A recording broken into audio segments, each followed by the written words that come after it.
All right. I want to draw your attention to verse 30 of Proverbs 24. It says, I went by the field of the slothful, and by the vineyard of the man void of understanding. And lo, it was all grown over with thorns and nettles, had covered the face thereof, and the stone wall thereof was broken down.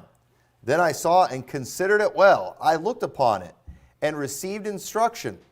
Yet a little sleep, a little slumber, a little folding of the hands to sleep, so shall thy poverty come as one that travaileth, and thy want as an armed man. What I want to preach about this morning is being a wise observer. Now, what we see happening here in Proverbs, and what I'm going to show you the Bible teaches us to do, is something that society does not want us doing, and it is something even a lot of preachers today preach against. We're always told all the time, don't judge, don't judge, don't judge, right? Based on a bad interpretation of Matthew 7:1. But the truth is, we are supposed to judge. We're supposed to look and we're supposed to learn. And here in this story, we see Solomon probably, he sees a field. He's looking at it. It's all overgrown. He sees a vineyard. It's just a mess. The walls are broken down. Nothing's being taken care of. And he looks and he observes. He said, then I saw and considered it well. I looked upon it and received instruction. He looked at this guy who clearly was lazy. And from observing, his field, his vineyard, and his laziness, he's like, this guy, his poverty is going to come, and it's going to come for a reason. And you know what? People that are lazy, people that aren't going to get up and go to work and do something with their life, their poverty is going to come. It's going to end up nailing them one of these days. And and he received instruction. And so hopefully, the next day maybe he was feeling a little lazy, feeling like not fulfilling his responsibilities, doing something he was supposed to do. Hopefully he remembered the field of that slothful man with the walls broken down, the vineyard's all a mess. He's like, I don't want to be like that guy. And you say, well, that's judging. Yes, it is. And there's been many times in my life when I've been out soul winning. And I'll go and I'll walk up to somebody's house and the yard's not mowed. The yard's a mess. The house is falling apart. And you know what I'll see a lot of times? Beer cans all over the place. Beer cans all over the porch. And you don't see that in the nice houses with the nice yards. Oh, it's because they're rich. Well, listen, beer is expensive. Alcohol is expensive. And so the thing is, when I see that, I observed things. Back when I did home preservation, I would go into homes that were in foreclosure all the time, that were, there weren't any residents there. And I would always find in these places, there was always beer cans everywhere, cigarette butts all over the house, just a trash place. A lot of times there'd be pornography laying all over the place. And you know what? I would see these things and I would receive instruction. And it's like, you know what? These things will ruin somebody. People who get all caught up in this stuff, they don't have enough character to pay their bills. They don't have enough character to clean up and take care of things. And then eventually, the bank's got to come and take their house. In television, it's always made the banker out to be a villain and all that kind of stuff that's just trying to take advantage of people. And it might have been that way one time a long time ago, but it's not that way today. What they've got to do to get you thrown out of your house today is shameful. And it's wrong. I think it's a horrible thing. But let me tell you, I learned a lot from those things. I've tried to point those things out to my kids. If they're out soul winning with me or when my boys would go with me to these houses, I was like, this is why you don't drink. This is how these people live. And I'm receiving instruction by observing other people. And so, I've learned a lot over the years. Thankfully, growing up in the ministry, being involved in soul winning my whole life, being involved in bus routes, I've been in so many houses, even just jobs I've had that have required me to go into homes. And I've gone into the homes of the very rich. I've been in some extremely nice houses. I did work on a house right across the street one time from Jerry Reinsdorf, who, I don't know if he still does, he owned the Bulls and I think the White Sox at that time. And I've been in some pretty fancy places, and you learn a few things. You learn a few things, and we're supposed to do that, and that's kind of what the book of Proverbs is. The book of Proverbs It is. It's a unique book, that we have in the Bible. And something we need to understand about the book of Proverbs is that when we're reading the Proverbs, we're not necessarily seeing a list of commands. What we're seeing are proverbs. Okay? And there's a difference between that. Proverbs are wisdom being given. If you look at Proverbs chapter 1 and verse 6, it says, to understand a proverb and the interpretation, the words of the wise and their dark sayings. So Proverbs, they're not just direct commands or even necessarily absolute statements for every situation. Okay? Proverbs 26, verse 4, I think a good example to prove that is where it says, answer not a fool according to his folly, lest he'll also be like unto him. Verse 5, answer a fool according to his folly, lest he be wise in his own conceit. So if these are commands, we got a problem because we have two opposite commands. But folks, these aren't commands. They're proverbs. And you know what you have to do? You have to have wisdom so you will know when it's time to answer a fool according to his folly, so he's not wise in his own conceits. And you also need to have wisdom to know when you should not answer a fool according to his folly, lest you be like unto him. So it's not every time a fool speaks, both of these aren't going to fit that situation. Okay? One of them might fit that situation. And for you to know which one you have to do, you have to have wisdom. So that's what we're seeing in Proverbs. And it takes wisdom to know when to use a specific proverb.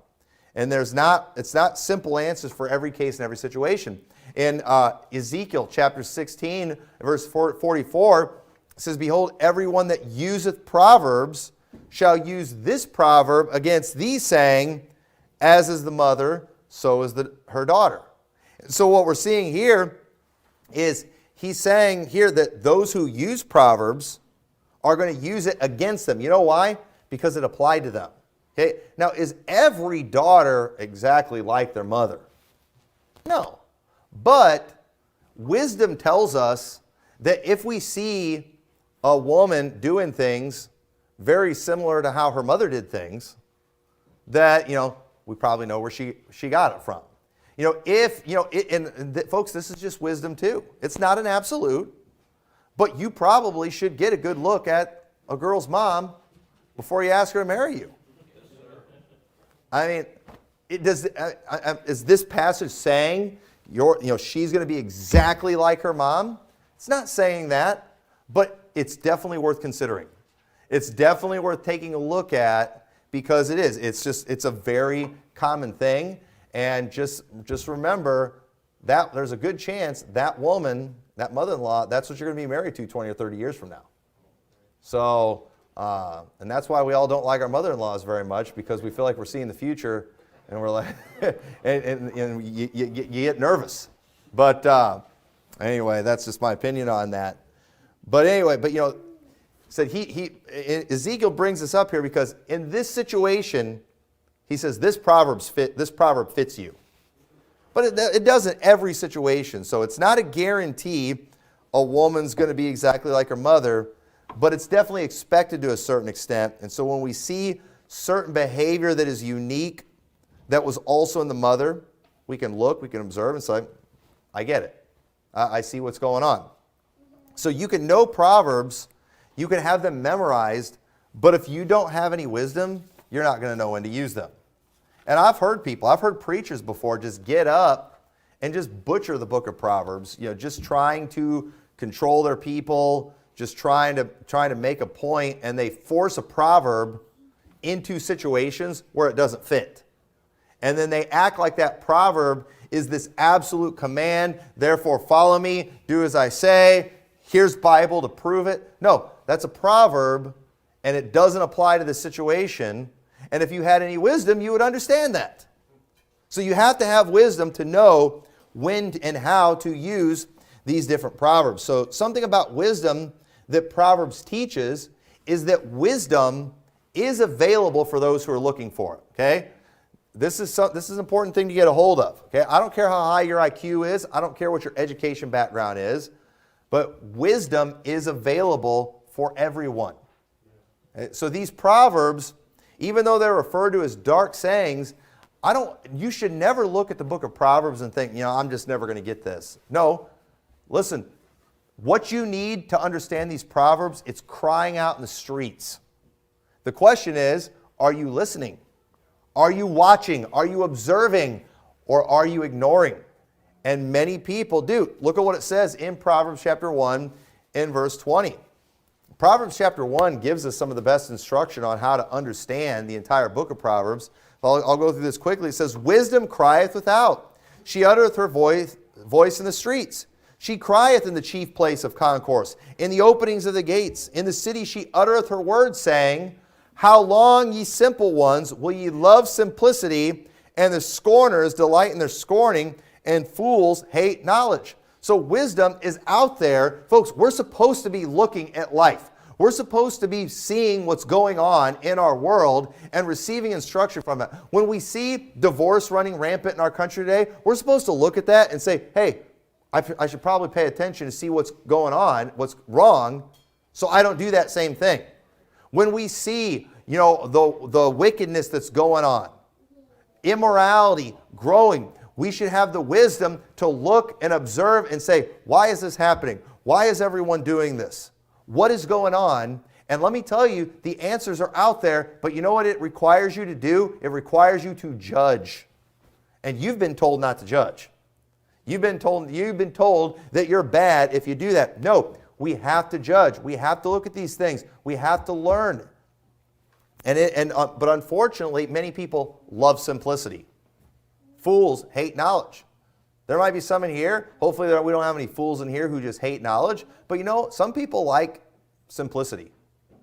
What they don't know won't hurt them. That's kind of how they feel. Well, you know what?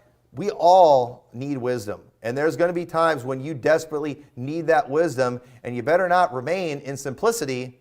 Otherwise, when that day comes, you're not going to know what to do. So you've got to be listening to the cries of wisdom. And then it says, turn you up my reproof. Listen to what I'm saying. This is wisdom speaking here. This is not an audible voice. This is wisdom speaking. Turn you up my reproof. Behold, I will pour out my spirit unto you. I will make known my words unto you. So wisdom, God wants us to have wisdom. Wisdom is available. But people, because they love their wickedness, they turn from it. They stop their ears to it. They look away from it. And folks, you can only do that for so long, and you are going to remain a fool forever.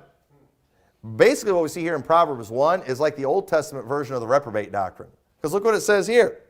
Because I have called, and ye refused, and I have stretched out my hand, and no man regarded, but ye have set at naught all my counsel, and would none of my reproof. I also will laugh at your calamity. I will mock when your fear cometh. You ever wonder about these people who can't seem to stop gambling away their money, can't stop losing their jobs, can't stop getting drunk, can't stop all these things, and then they can't seem to understand why all these things are happening? You have somebody get married 5 times, they can't figure out why their marriages are always falling apart. You and I, we can look and we know exactly what's going on. They can't figure it out. You know why? Because when wisdom did cry out, they ignored it. They stopped their ears to it, and it finally got to the point where, wisdom stopped crying out to them. And now it's laughing at them. And these people are literally a laughing stock. I mean, we look at people and we shouldn't laugh, but we're tempted to sometimes.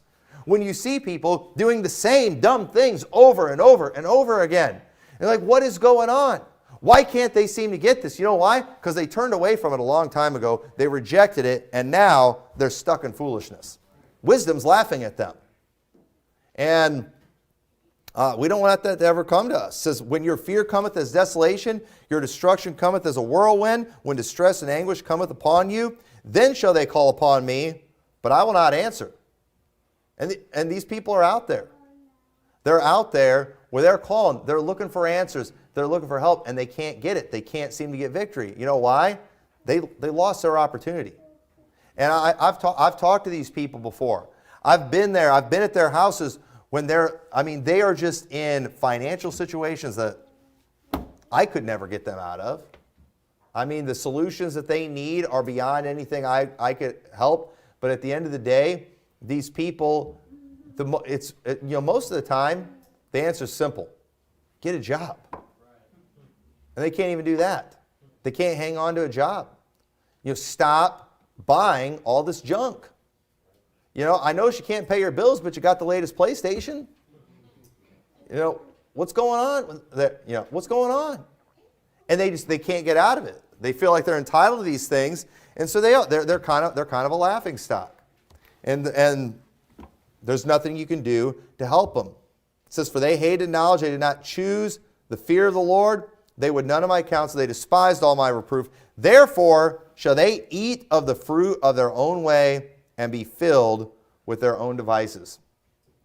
And folks, I'm not God. I don't know when people cross lines and things like that. I'm not here today to tell you when people cross the line on wisdom and things like that. But I will say there have been situations before where I've talked to people, blue in the face, people that are crying out for help, and I've just come to the conclusion there's no helping these people, and I've just had to walk away from them. And it's just like, you don't listen to anything I tell you. And then they're just crying out, and I just kind of have to cut them off and ignore them and just walk away. It's like, I'm done helping you. You don't listen.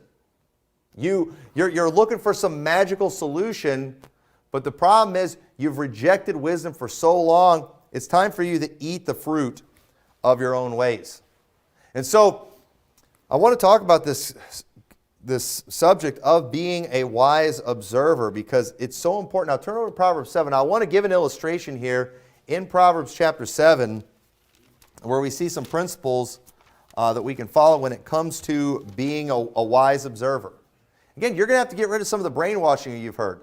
And you've got to learn to actually make judgments and look at situations. And so in Proverbs 7, we'll start reading in verse 4. It says, "Say unto wisdom, thou art my sister, and call understanding thy kinswoman, that they may keep thee from the strange woman, from the stranger which flattereth with her words.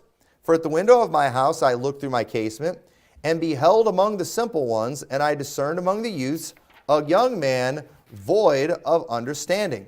So now notice Solomon here, he has this guy pegged from the start.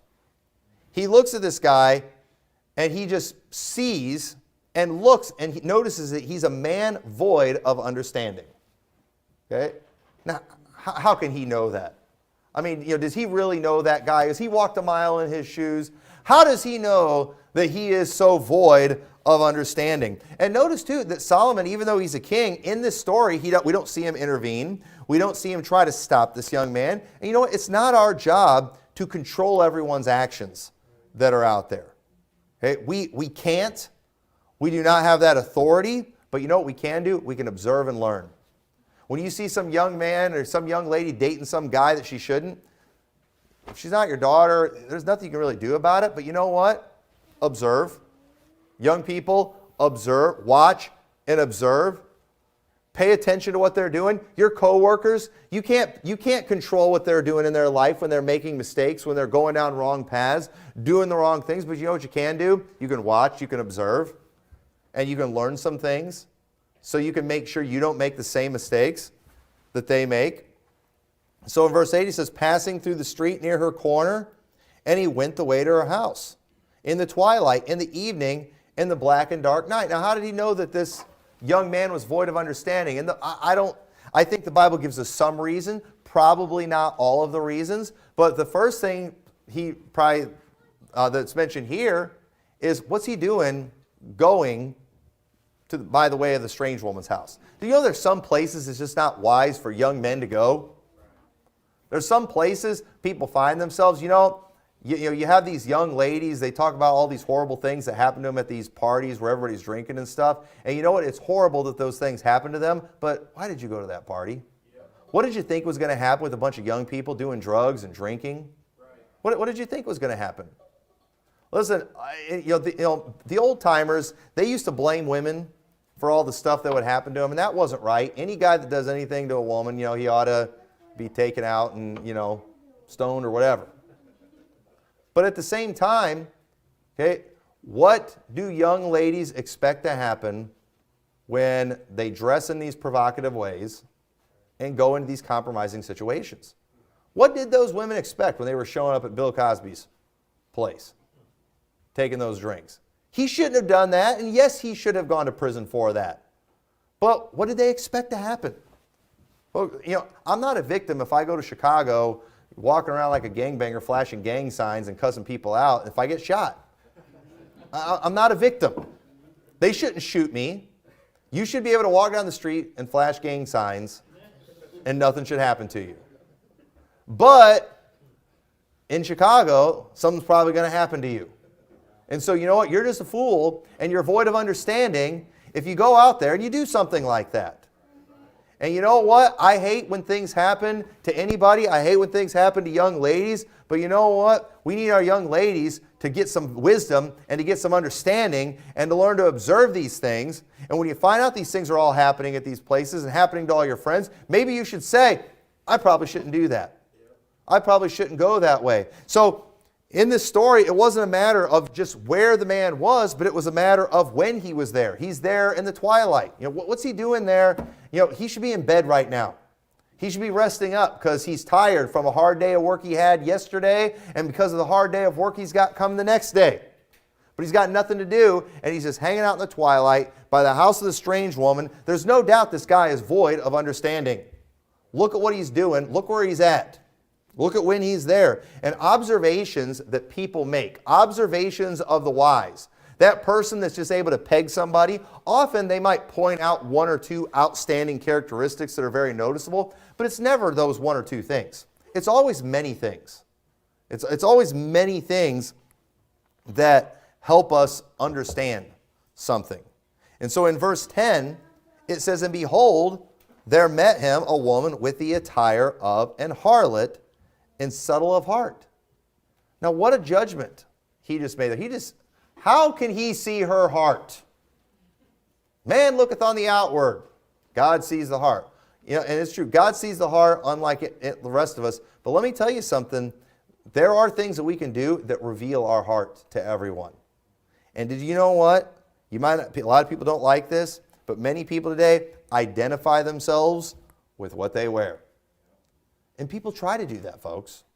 It's only Christians that don't get this. Okay? Christians are the only ones that struggle with this. But you identify yourself with stuff you wear. Okay? That's a way people express themselves, is through their clothing. And let me tell you something. People reveal their hearts through their clothing. And you know what? They usually back up the wise man's observation through their actions. And you do. You see people dress a certain way, you expect a certain type of behavior, and typically you're not disappointed. Typically they do exactly what you think they're going to do.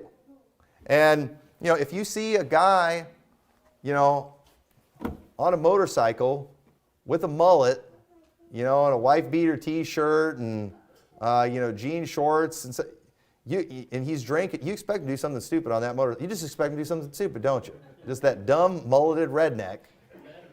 You just expect dumb behavior. You don't want to get behind the wheel or in a car where he's behind the wheel.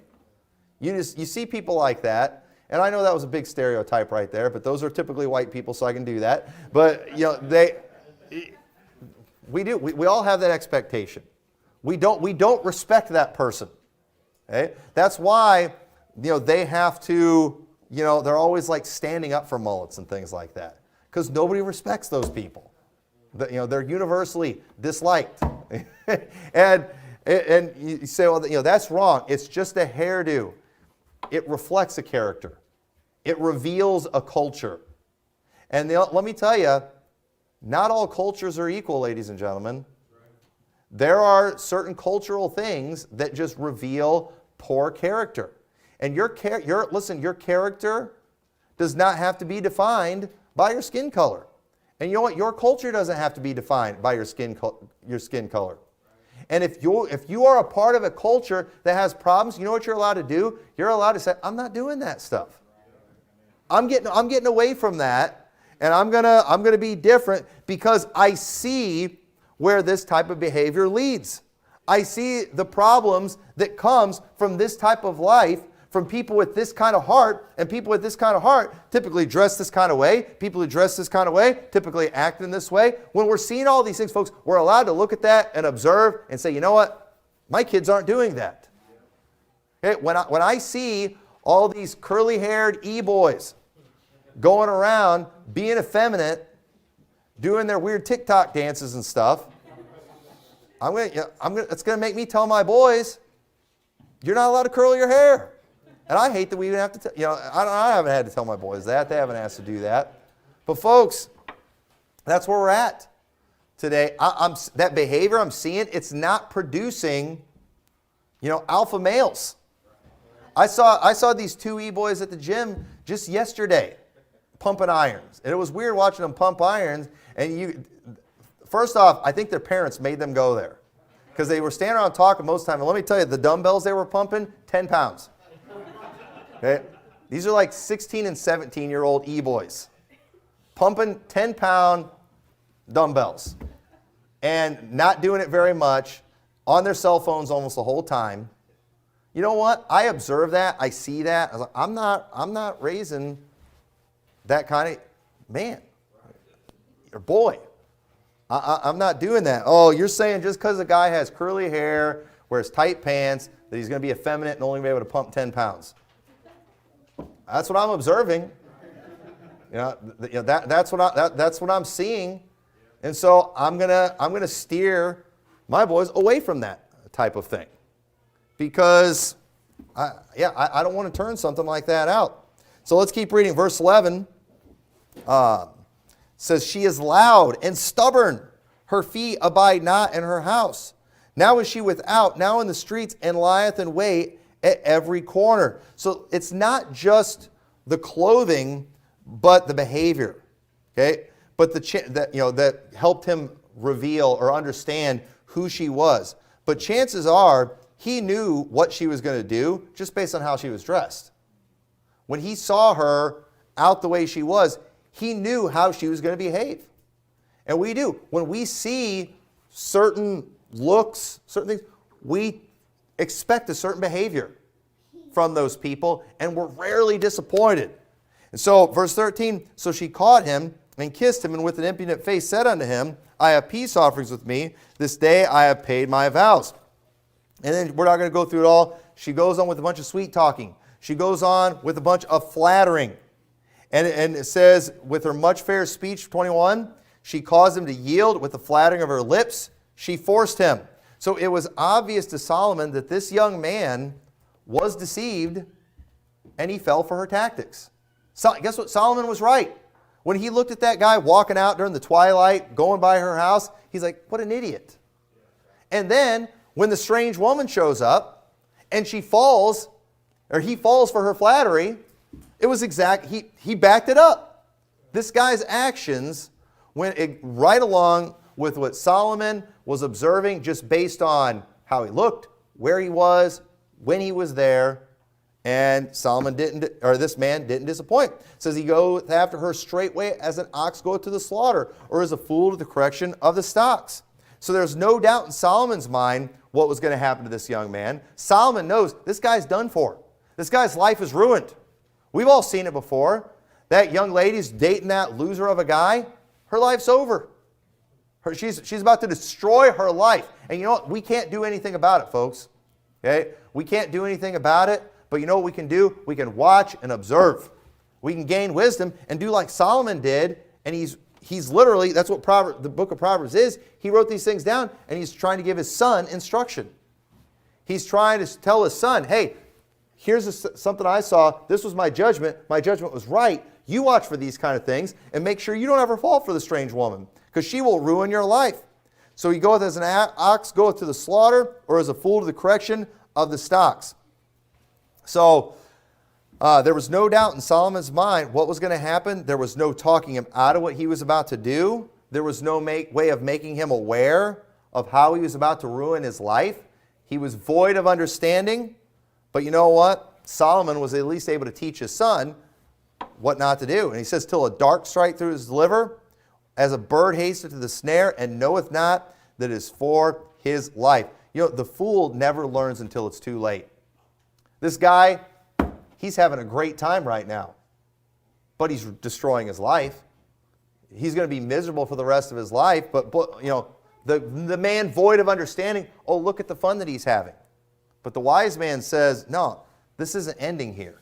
This is the beginning of something terrible, and the fool doesn't learn. So he says here, hearken unto me, therefore, O ye children, and attend to the words of my mouth. Let not thine heart decline to her ways. Go not astray in her paths, for she hath cast down many wounded, yea, many strong men have been slain by her. Her house is the way to hell, going down to the chambers of death. Notice how he said she's taken down many wounded. Okay, when you're wounded, you're impaired. You're a lot easier to take out in a battle. A lot of the people that the strange woman takes out are just the impaired mentally, the young men void of understanding. But he said, listen, she doesn't just get the men void of understanding. She takes out the strong men too. And you know what? Solomon sadly didn't follow his own advice, and later he loved many strange women. And it got him in a whole lot of trouble. And so he's warning him greatly. And so Solomon wants his son to trust his wisdom, to understand the danger of women like her. She wasn't just one bad woman. No, she was a type. And there are many out there. And that young man wasn't just one young individual void of understanding. No, he was a type. There are many people like him out there. And we got to make sure we're not one of those people. But sadly today, based on a horrible interpretation of Matthew 7:1, that's just telling us not to be hypocritical in our judgment. People have decided that we can't do what Solomon tells us to do. What the book of Proverbs is telling us to do, it's telling us to judge situation. It's telling us observe, make judgments, and learn. Now, what it's not telling us to do in Proverbs, and you need to get this, okay? It's not telling you to observe, make judgments, learn, and then broadcast to the whole world how you're right. Okay? No, these are things we're supposed to internalize. We got a lot of people, it's like they've always got to be the one to predict what everybody's going to do before they do it. I knew this person was going down. Listen, you see somebody do something they shouldn't do in the church. You see somebody in the church making a mistake, going down a wrong path. Observe, learn, internalize it, but don't broadcast it, folks. That's not the purpose of these things, okay? We don't look and judge so we can tell everyone how everybody else is wrong and how bad they are and I saw their destruction coming. No, we do this for ourselves so we can learn, so we can we're gaining wisdom, we're gaining experience through other people's successes and failures. So this isn't about being critical of everyone. We're not trying to do that, but we are allowed to learn. And so just a few things real quick to start observing in your life. Okay? And especially young people. You need to start learning and doing this very thing. This is what Solomon was trying to teach. First thing, learn to observe and learn through judgment that comes on other people. Okay? When you see bad things happening to other people, I'm not telling you figure out what it is so you can go tell everybody this is why they're being judged, like Job's friends. But no, this is for you. This is an experience God has given you in your life. This is something God has allowed you to see so you can look and so you can learn. And in Proverbs 21:11 it says, when the scorner is punished, the simple is made wise. And when the wise is instructed, he receiveth knowledge. Okay? Smiting a scorner does nothing for the scorner. They're just a scorner. They're pretty much good for nothing. You know why we do it? It's for everybody else. You know why they used to execute people? It wasn't to reform them. It was to scare everyone else away from doing that same thing. It was a deterrent. And simple people would look and say, hey, we probably shouldn't kill people. We probably shouldn't commit these crimes because bad things are going to happen.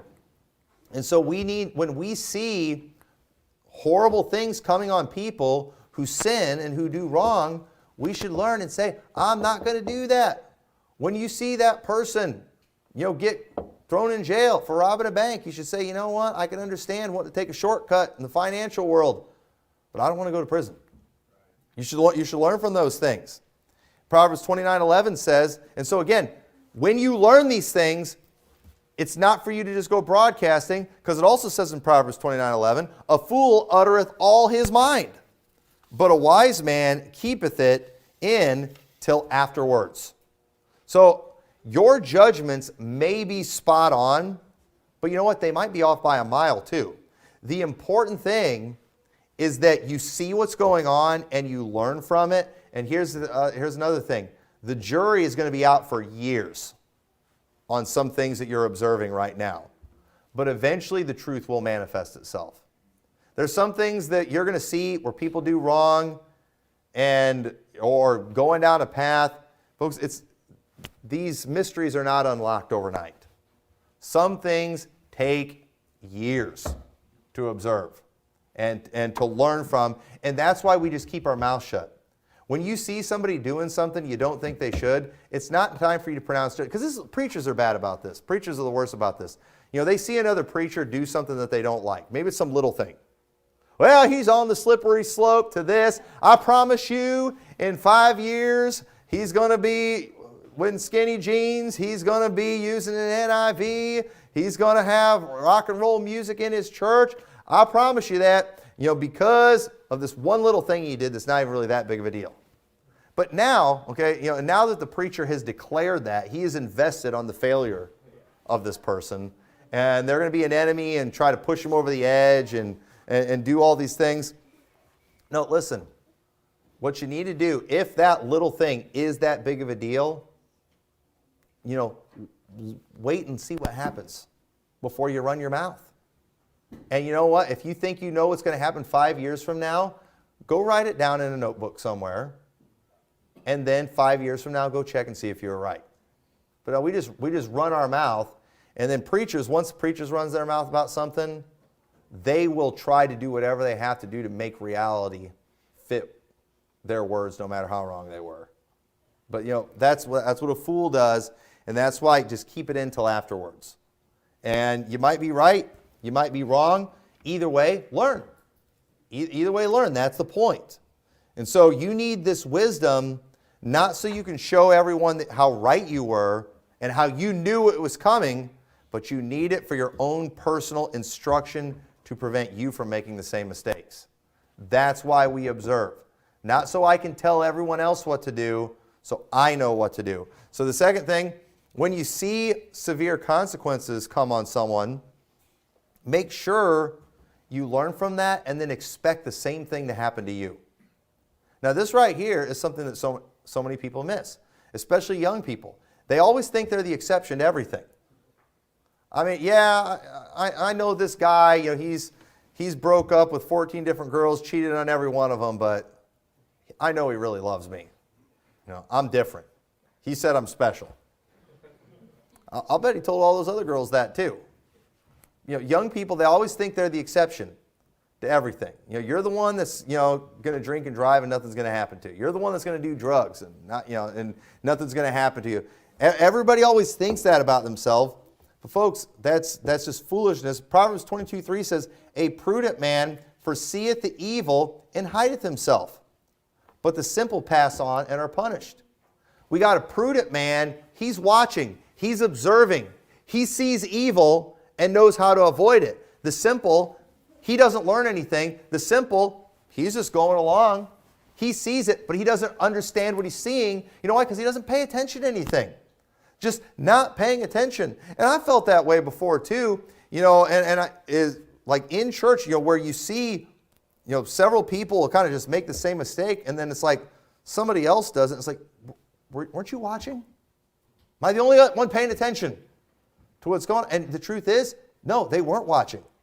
Some people are not watching what is going on in our world, in the lives of people, and that's why they keep making the same dumb mistakes. And we just need to understand, you would be wise that when you see something really bad happen to somebody because of a sin, just assume that's exactly what would happen to me.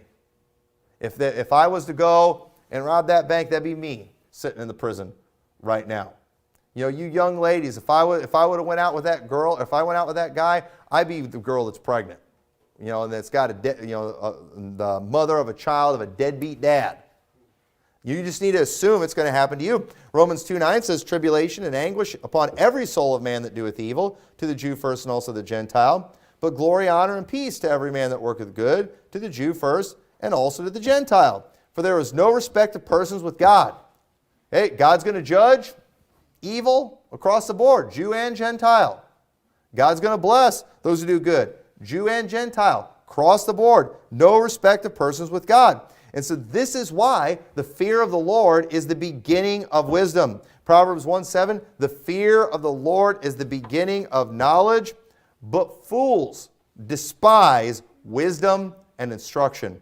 And folks, so many people, they think instruction, and this is instruction, but it's not the only instruction. They think instruction is somebody sits you down, and then they show you how to do something, verbally tell you how to do something, and that is an example of instruction. But you know what else is instruction too? Is, again, just observing. You just watching somebody drive like a maniac and then them have a wreck. Did you know that's instruction for you not to drive that way? I mean, how many of us have, avoided major catastrophes in our life, because we saw what somebody else did. And we're like, I'm not going to do it. You know what you did? You received instruction. And that's wise. That's wisdom. So instruction is more than just a human being or even the Bible giving you instruction, but it's situations in life. This is wisdom crying out in the streets. Okay, you want to know one place too where wisdom cries out? On places like YouTube, when you watch these fail videos. How many of those fail videos are people doing stupid stuff? You know what? You know what? Wisdom that has cried out to me from Facebook and YouTube. Don't walk up milk crates. I don't know how many saw that stuff, but you know what? I watched a bunch of videos of people doing that, and if you stacked up a whole bunch of milk crates and stuff like that, I'm not walking up. You know why? Because I had wisdom screaming at me not to do that when I saw all these people failing at doing that, and it looked very painful some of those times. So I'm not going to do that. Okay? Some of y'all, you're simple. You watch the videos and you laughed, and we could do that right here, and you'd be the first one trying to do it. And then you'd fall and you'd break your ribs and think you're a victim. No, you're the simple, passing on, you're punished. Wisdom told us not to do that. Okay? Well, I wish people would listen to wisdom when it comes to voting and who we elect. But you know what? People they're going to ignore that too. Don't get me going on that. But the best instruction I've ever received that has deterred me from drugs, it was not some PSA on TV. You remember those say no to drugs commercials in the 80s? Just say no. Just say no. They would always say on those. I still have those things in my head. I remember the stupid song. I'm not even going to try to sing it, where they were talking about, they get on there and they're saying no to drugs as being cool. You wanted to be cool in the 80s. And so they told us saying no to drugs is cool. Those things never inspired me one bit. You know what inspired me to not do drugs? People on drugs. Going to the house of people on drugs, seeing the behavior of people on drugs. That was the best. That's what they needed to put on commercials, is show people on drugs. Show that a before and after picture of that pretty young lady who 5 years later has got meth mouth because of meth. You know what? I'm not ever doing meth. Folks, there must be something to it. Otherwise, people wouldn't do it and spend money on it and take a chance of going to jail for it. But folks, look what it does. Wisdom says, stay away from it. And so when we fail to receive that instruction, when God puts people in your life and they have major destruction because of these things, and then you just ignore that, you are rejecting God's instruction. That's the same as if God just came to you and said, hey, don't do drugs. Well, God never told me not to do drugs. Yes, He did. He told every time you see that meth head out there, every time you see that drug addict out there, that is God telling you, don't do drugs. And unfortunately, many people there not listening, and we've got to listen. So God has not given us a book that has specific instructions for every kind of situation. But what it does have is principles and wisdom. So we will know what to do in every situation. The principles for everything is there in the Bible. But when we fail to receive instruction from life experience that God gives us, we do it to our own destruction.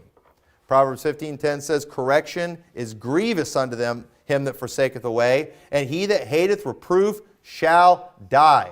Verse 12, a scorner loveth not one that reproveth him, neither will he go unto the wise. So folks, we're responsible for what we've been given, and when we fail to learn from experience, when we just turn a blind eye to everything, you know what we do? We're just racking up judgment. We're just racking up judgment.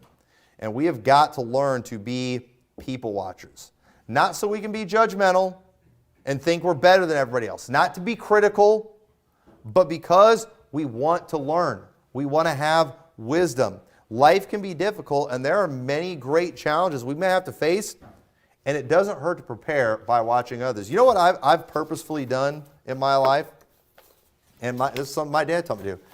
I've purposefully watched people who had really long marriages.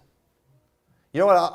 I've purposefully watched preachers who've lost their wives to death. Why? I hope I don't ever need that. But you know what? If God puts someone in your life who goes through a unique circumstance that you may have to deal with someday, you should probably learn from what they're going through, because you might need that someday.